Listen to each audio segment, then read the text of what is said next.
Hello বন্ধুরা, আসসালামু আলাইকুম। নোকিয়ার এক দুর্দান্ত ফিচার্স নিয়ে আসতেছে মার্কেটে।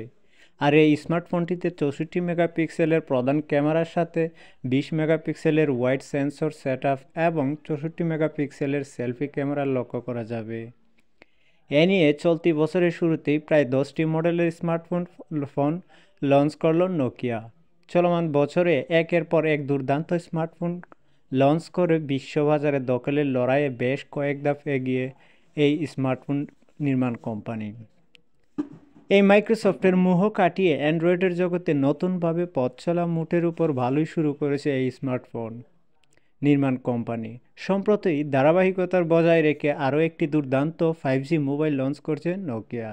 চলুন জেনে নেওয়া যাক নোকিয়ার নতুন স্মার্টফোন নোকিয়া 6600 5G এর চোখ ধাঁধানো ফিচার সম্পর্কে।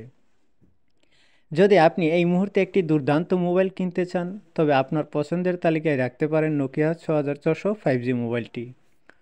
কোম্পানির তরফ থেকে জানা যায় যে দুর্দান্ত এই মোবাইলটি কর্নিং গরিলা প্লাস 7 এবং প্রোটেকশনের সাথে 6.5 inch super AMOLED full touch screen display দেখতে পারবেন গ্রাহকরা। শুধু এখানেই শেষ নয়, মোবাইলটির সাথে একটি 7000 mAh-এর শক্তিশালী ব্যাটারি প্যাক দেখা যাবে বলেও জানা হয়েছে কোম্পানির তরফ থেকে।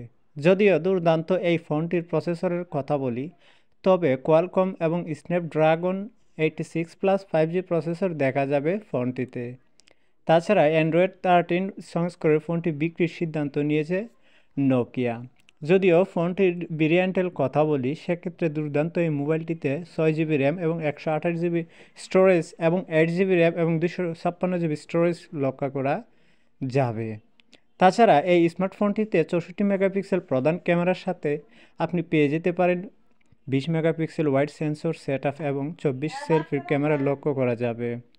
যদি এই মোবাইলটির দামের কথা বলি, সেক্ষেত্রে 15,000 টাকার পাশাপাশি এর প্রারম্ভিক মূল্য হতে পারে। তবে ফোনটি কবে ভারতীয় বাজারে লঞ্চ করা হবে এবং বাংলাদেশের বাজারে কবে লঞ্চ করা হবে সেটা এখনও স্পষ্ট ধারণা করা দেয়নি সেই নোকিয়া কোম্পানি। তাই স্মার্টফোনটি বিশেষজ্ঞরা মনে করছেন চলতি বছরেই শেষের দিকে দুর্দান্ত এই মোবাইলটি পেতে পারেন গ্রাহকরা। ভিডিওটা যদি ভালো লেগে থাকে অবশ্যই চ্যানেলটিকে সাবস্ক্রাইব করে ভিডিওতে একটি লাইক দিয়ে দিবেন। আজকের মতো এ পর্যন্তই। আল্লাহ হাফেজ।